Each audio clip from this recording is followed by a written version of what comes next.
Hello बच्चों, आज मैं क्लास 10th के एक्सरसाइज 4.1 के क्वेश्चन नंबर सेकंड का फर्स्ट लेकर आपके सामने आया हूं। इस क्वेश्चन में हमें बच्चों सिर्फ इतना करना है। आई होप आपके पास बुक होंगी, आप उस बुक में देखिएगा। इस क्वेश्चन को पढ़ करके हमें इसे एल्जेब्रिक फॉर्म में रिप्रेजेंट करना है। कहने का मतलब एक क्वाड्रेटिक इक्वेशन को रिफॉर्म करना है, बनाना है बच्चों। तो हमें क्वाड्रेटिक इक्वेशन को सिर्फ बनाना है, उसके सॉल्यूशन के बारे में कोई बात नहीं होगी। सॉल्यूशन करना हम नेक्स्ट वीडियो में देखेंगे। आज हम इसके क्वाड्रेटिक इक्वेशन के रिप्रेजेंटेशन के बारे में जानेंगे कि इस कंडीशंस को पढ़ करके, रीड कर करके हम कैसे इसे क्वाड्रेटिक इक्वेशन में चेंज करते हैं। तो देखो बच्चों, सबसे पहले मैं आपको ट्रिक बताने जा रहा हूं। कोई भी क्वेश्चन आए, उसमें एक ऐसी लाइन होती है, एक ऐसा कीवर्ड होता है, एक ऐसा की पॉइंट होता है जिसके बाद आपसे क्वेश्चन बहुत ही आसानी से हो जाएगा। देखो बच्चों, ये है क्वाड्रेटिक इक्वेशन। क्वाड्रेटिक इक्वेशन में सिंगल वेरिएबल में काम होता है। सिंगल वेरिएबल का क्या मतलब बच्चों? या तो आप पूरा काम एक्स वेरिएबल में करेंगे, यानी ओनली एक्स रिप्रेजेंट होगा, या फिर वाई या जेड या टी, कोई भी एक। तो देखो बच्चों, सबसे पहले इसमें कीवर्ड ढूंढना है। कीवर्ड, तो देखो बच्चों, पहले जो गिवन है उसे हम लिखते हैं। देखो बच्चों, क्या लिखा है? The area of rectangular plot is 528 metre square. ठीक है बच्चों, द एरिया रेक्टेंगुलर प्लॉट का क्या दे रखा है बच्चों? एरिया। क्या दे रखा है? एरिया दे रखा है। ठीक है बच्चों, तो एरिया गिवन है किसका भाई? रेक्टेंगुलर प्लॉट का। तो बच्चों आपको ये याद होगा कि रेक्टेंगुलर प्लॉट का अगर एरिया गिवन है तो एरिया होता क्या है? लेंथ मल्टीप्लाई ब्रेथ एरिया होता है। ओके, अगर आपको लेंथ और ब्रेथ पता लग जाए तो एरिया निकल जाएगा। इसका मतलब आपको लेंथ और ब्रेथ की खोज करनी है। तो देखो बच्चों, पहले जो गिवन है वो लिख देते हैं। Area of rectangular plot is 528 metre square. ये हमें गिवन है बच्चों। देखो ये लाइन एज इट इज मैंने कॉपी पेस्ट कर दी। अब बच्चों, एरिया दिमाग में आते ही रेक्टेंगल का क्या आता है? लेंथ और ब्रेथ। अब देखो, लेंथ और ब्रेथ निकालने में ही बच्चों सारी मेहनत है, बाकी बहुत आसान क्वेश्चन है। देखो बच्चों, लेंथ और ब्रेथ के लिए हमको क्या करना है? एक कीवर्ड होता है बच्चों। यहां देखो बच्चों, यहां देखो बच्चों, लेंथ के बारे में क्या कह रहा है? जो हमारा लेंथ है क्या है बच्चों? इज यानी है, क्या है? वन मोर देन, एक ज्यादा है। किससे? Twice its breadth. बच्चों जिस जिस चीज को अंडरलाइन किए उसे ध्यान से देखिए बच्चों। तो वो लेंथ के बारे में क्या कमेंट किया है? हमारी जो लेंथ है वो वो क्या है इज यानी है, वन मोर देन, एक ज्यादा है। कौन? लेंथ। लेंथ है एक ज्यादा। किससे ज्यादा? ट्वाइस, डबल से। किसके डबल से? ब्रिथ के। अगर बच्चों मैं आपको ब्रिथ बता दूं तो आप कमेंट कर देंगे। देखो बच्चों, ब्रिथ के लिए तो हम करेंगे लेट माना breadth of rectangular plot is x metre. X metre. हमने क्या किया? ब्रिथ को ही एक्स क्यों माना बच्चों? क्योंकि ब्रिथ अगर एक्स मीटर है तो देखो हम लेंथ की खोज करने वाले हैं ना। Length of rectangular plot is, देखो बच्चों, अब मैं लेंथ बनाने जा रहा हूं, उल्टा चलना है बच्चों। सबसे पहले क्या लिखा हुआ है? ब्रिथ, तो ब्रिथ लिख दीजिए एक्स। देखो बच्चों, आपने ब्रिथ को एक्स माना है। फिर इस ब्रिथ का क्या करना है? देखो बच्चों, रिवर्स ऑर्डर में चलना है। रिवर्स ऑर्डर में पहले ब्रिथ पे आवाज गए, ब्रिथ कितना है? एक्स। फिर आपको उस ब्रिथ का क्या करना है? ट्वाइस, मतलब टू से मल्टीप्लाई। तो ट्वाइस का मतलब क्या होता है? टू से मल्टीप्लाई। फिर इसमें क्या करना है? More than. बच्चों मोर देन का मतलब होता है प्लस। मोर देन का मतलब क्या होता है? प्लस। कितना more than? One. One more than. और हमें क्या मिल जाएगा? लेंथ। देखो बच्चों, आपने लेंथ की खोज कर ली। आपने ब्रीथ माना था और लेंथ आपको पता लग गया लैंग्वेज से। बच्चे यही कीवर्ड हैं जो आपको अंडरलाइन किया है, यही कीवर्ड हैं जिनसे आप इनको आप जनरलाइज कर सकते हैं या फिर इन्हें आप निकाल सकते हैं। अगर आपने इन अंडरलाइन वाले वर्ड्स को नहीं समझा तो आपसे क्वेश्चन कभी बनेंगे ही नहीं। वर्ड प्रॉब्लम का हर क्वेश्चन, वर्ड प्रॉब्लम मतलब बच्चों ये लैंग्वेज वाले जो क्वेश्चन जितने भी हैं, इन क्वेश्चन को करने का एक ही मेथड है। सबसे पहले क्या तो गिवन है, और अगर वो गिवन है तो उसमें क्या क्या चीज की रिक्वायरमेंट है। एरिया गिवन था, एरिया क्या होता है, लेंथ और ब्रेथ। तो यानी आपको लेंथ चाहिए और ब्रेथ चाहिए, तो लेंथ और ब्रेथ में कुछ ना कुछ आपको जानकारी दे रखेगी, उसी जानकारी का यूज करके हमने निकाला। बच्चों लेंथ पता है, ब्रेथ पता है और एरिया पता है, तो बताइए आपको एरिया कितना गिवन है? 528। देखो फर्स्ट लाइन मैंने ये लिखी है 528। एरिया के नीचे बच्चों एरिया का फॉर्मूला लिखिए, लेंथ मल्टीप्लाई ब्रेथ।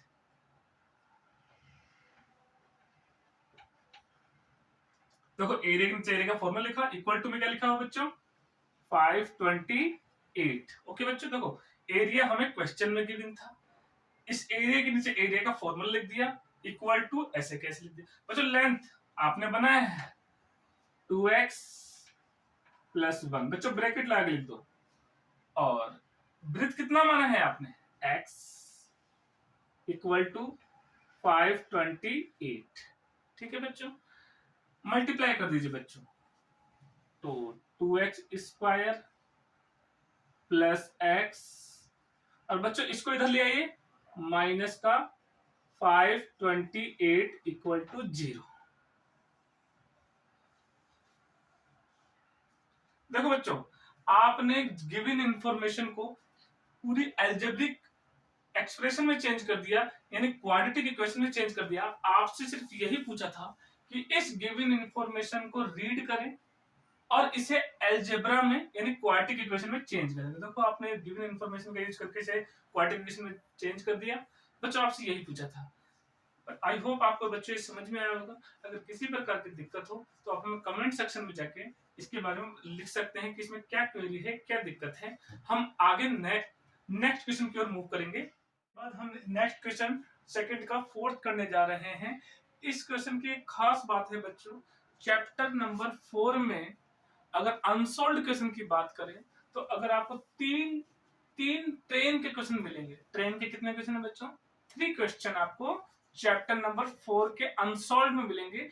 एक साइड इसका एग्जांपल वगैरह आपको देखने को मिल जाए, लेकिन अगर अनसॉल्व्ड क्वेश्चन की बात करें जो सॉल्यूशन जिनका नहीं है, तो टोटल 3 टाइप के क्वेश्चन है और तीनों का मेथड बच्चों बिल्कुल सेम है। जब भी ट्रेन का क्वेश्चन आएगा जो मैं मेथड बताऊंगा अगर उससे करेंगे तो एक ही लाइन में इसका आंसर आ जाता है बच्चों, सिर्फ एक लाइन में।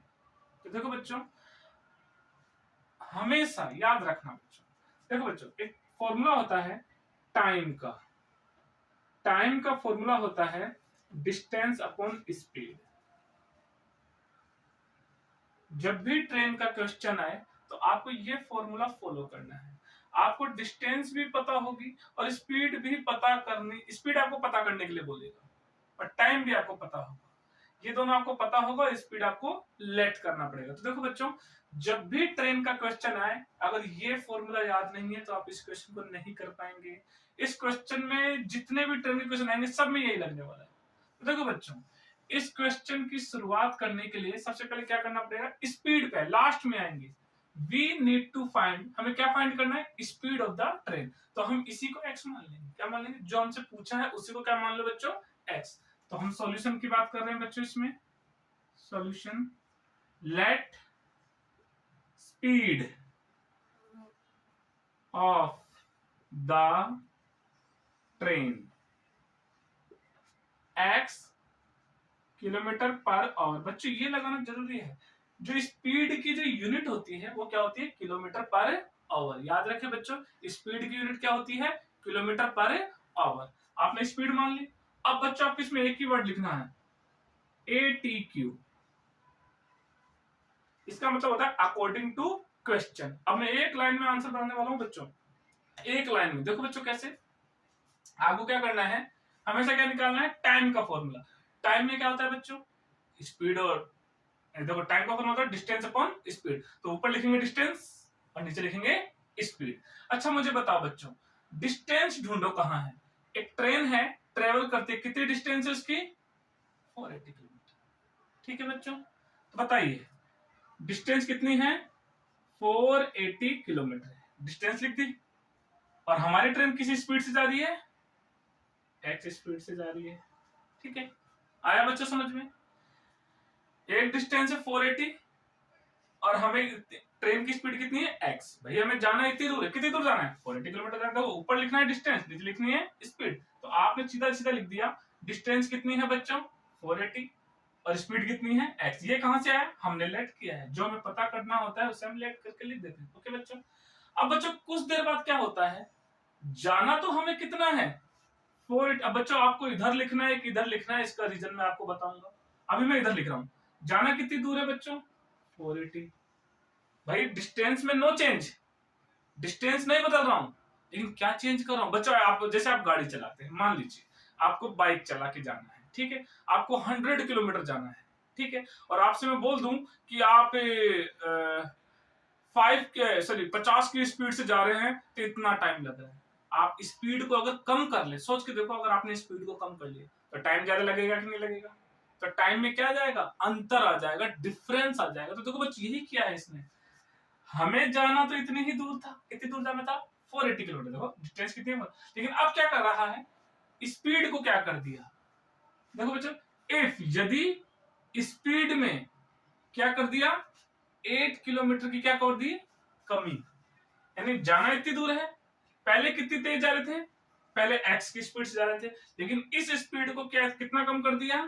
8 कम कर। देखो बच्चों लिखा है ना, स्पीड में 8 की कमी कर दो। देखो बच्चों जो अंडरलाइन किया वो इंपॉर्टेंट है, स्पीड में 8 की लेस यानी कम कर दो। तो देखो हमें पहले इतनी दूर जाना था 480, लेकिन स्पीड क्या थी? जो हमने लेट किया था। और अब हमें कितनी दूर जाना तो उतनी ही दूर है, लेकिन स्पीड में क्या कर दिया बच्चों? कमी कर दी, कमी कर दी। तो बताओ बच्चों, डिस्टेंस अपॉन स्पीड क्या होता है? टाइम। डिस्टेंस अपॉन स्पीड क्या होता है? टाइम।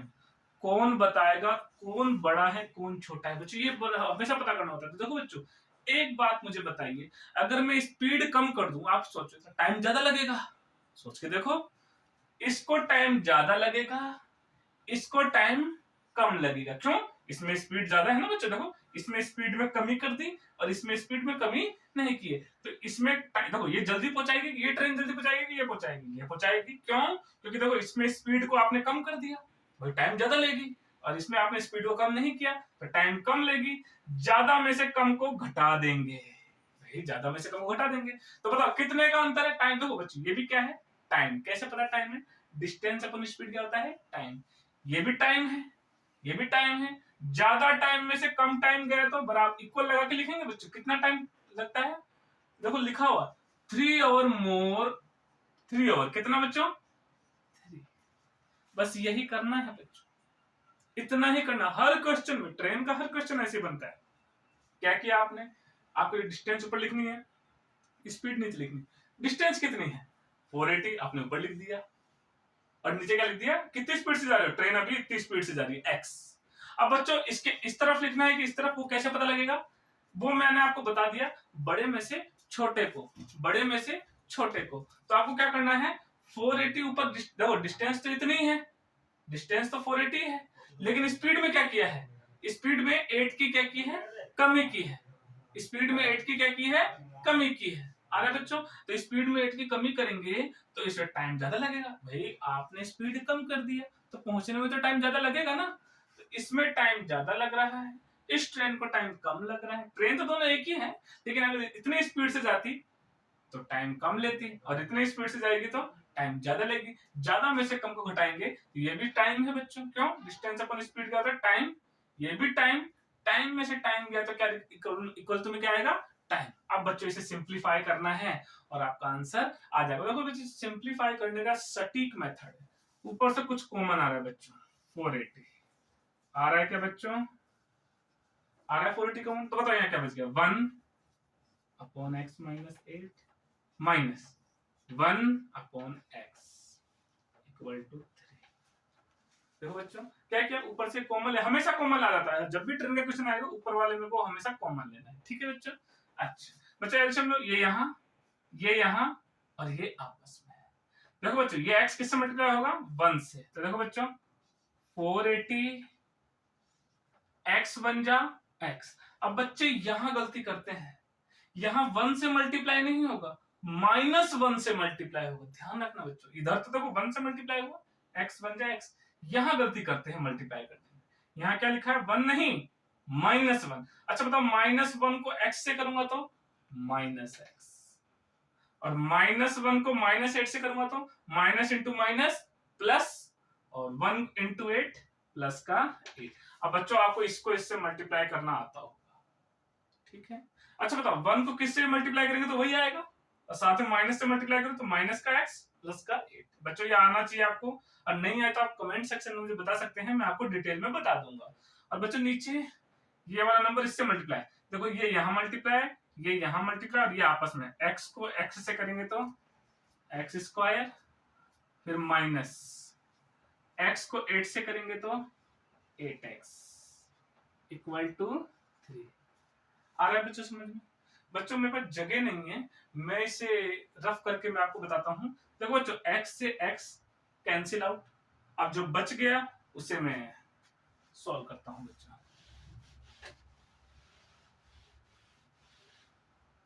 देखो बच्चों ऊपर क्या बचा, ऊपर 8 बचा है, 8 किससे मल्टीप्लाई होगा 480 से। तो बच्चों यहाँ मैं आपके लिए मल्टीप्लाई कर रहा हूँ, 480 को किससे मल्टीप्लाई करना है 8 से। 8 से मल्टीप्लाई करते हैं 0, 8 8 जा 64, कैरी 6, 8 4 जा 32, 32 और 6 38, 3840। बच्चों इसको इससे मल्टीप्लाई किया तो कितना आया 3840 डिवाइड बाय, देखो नीचे बच्चों x square minus 8x equal to 3। बच्चों अब कुछ नहीं करना है, क्रॉस मल्टीप्लाई कर दीजिए। देखो बच्चों इसको इससे करेंगे तो 3 को x स्क्वायर से करेंगे तो 3x स्क्वायर माइनस 8 3 जा 24x इक्वल टू में क्या आ रहा है 3840। अब बच्चों ऐसी कौन सी टेबल है जो इसको भी डिवाइड कर रही है, इसको भी डिवाइड कर रही है, इसको भी डिवाइड कर रही है? तो बच्चों 3 की टेबल। अब बच्चे पूछते सर हमें तो पता नहीं लग रहा, इसमें समझ में आ रहा है 3 की टेबल से डिवाइड हो रहा है, इसमें भी समझ में आ रहा है, इसमें कैसे पता? तो बच्चों इन सबको जोड़ दो, इसको जोड़ 3 और 8 11, 3 और 8 11, 11 और 4 15, 15 में 0 जोड़ेंगे तो 15। तो अगर डिजिट को जोड़ दें और जोड़ने पे 3 की टेबल आए, 3 की टेबल का आंसर 15 3 की टेबल में आता है कि नहीं आता है, तो वो 3 की टेबल से डिवाइड होता है। तो बच्चों 3 से डिवाइड करो, इसको 3 से डिवाइड करेंगे तो कितना आएगा x का 3 बन जा 3, इसको 3 से डिवाइड करो बच्चों 3 8 जा 24, इसको 3 से डिवाइड करो 3 बन जा 3, 3 2 जा 6, कितना बचिए बच्चों 3 2 जा 6। अगर डिवाइड करना नहीं है तो यहां कर सकते हो बच्चों आप साइड में, 3 बन जा 3, 3 2 जा 6, 2 जा 6 गया तो बच्चों कितना बचा 2, 2 इसके पास जाएगा 24, 3 8 जा 24 और 0 का 0। बच्चों आप इसको 3 से डिवाइड करके साइड में देख सकते हैं। तो बच्चों इसके बाद लास्ट स्टेप बच्चों सबको एक तरफ ले आओ, प्लस का इधर आके माइनस का, तो इक्वल टू में 0। तो देखो बच्चों जो हमें क्वेश्चन में जानकारी गिवन थी उसका यूज करके हमने उसे क्वाड्रेटिक इक्वेशन में चेंज कर लिया। हमसे अभी सिर्फ यही पूछा है कि जो भी आपको क्वेश्चन में जानकारी गिवन है, जो वर्ड प्रॉब्लम क्वेश्चन थे, उन्हें पढ़ करके आप उन्हें क्वाड्रेटिक इक्वेशन में चेंज कर दीजिए। देखो क्वाड्रेटिक इक्वेशन एक्स स्क्वायर दिख रहा है, क्वाड्रेटिक इक्वेशन सिर्फ चेंज करना। अभी बच्चों हम इनके सॉल्यूशन के बारे में बात नहीं कर रहे हैं कि अगर आपको ये दिख जाए तो इन्हें सॉल्व कैसे करते हैं, नेक्स्ट लेक्चर में मैं आपको बताऊंगा कि इन्हें सॉल्व कैसे किया जाता है। बच्चों आपसे मैं आपको बताना चाहता हूं कि आप अगर इन क्वेश्चनों को करेंगे तो ही आपसे क्वेश्चन बनेंगे। अगर आपने इन क्वेश्चनों को अपने हाथों से नहीं सॉल्व किया तो कभी भी आपसे क्वेश्चन कभी होंगे नहीं। बोर्ड एग्जाम में यही बच्चे गलती करते हैं कि इन क्वेश्चनों को सिर्फ देख लेते हैं, उसे अपने हाथ से निकालते नहीं। तो प्लीज आपसे रिक्वेस्ट है कि इन क्वेश्चनों को ज्यादा से ज्यादा अपने हाथ से निकालें, ताकि आपको इनमें कोई दिक्कत नहीं। अगर फिर भी आपको कोई क्वेरी आती है तो प्लीज कमेंट सेक्शन में जाके आप हमें बता सकते हैं कि इनमें किस टाइप की दिक्कत है, या फिर आप चाहे तो मुझसे, मैं आपको जल्द ही आपको दूसरा कोई मेथड बता दूंगा इन क्वेश्चनों को सॉल्व करने के लिए। आई होप आपको समझ में आया होगा बच्चों। आपसे बस इतनी सी विनती है कि अगर आपको मेरा वीडियो लेक्चर समझ में आ रहा है तो आप please like, subscribe and bell icon को दबाना ना भूलें, ताकि आपको मेरे नेक्स्ट वीडियो आपको जल्द से जल्द मिल सके। जय हिंद, जय भारत।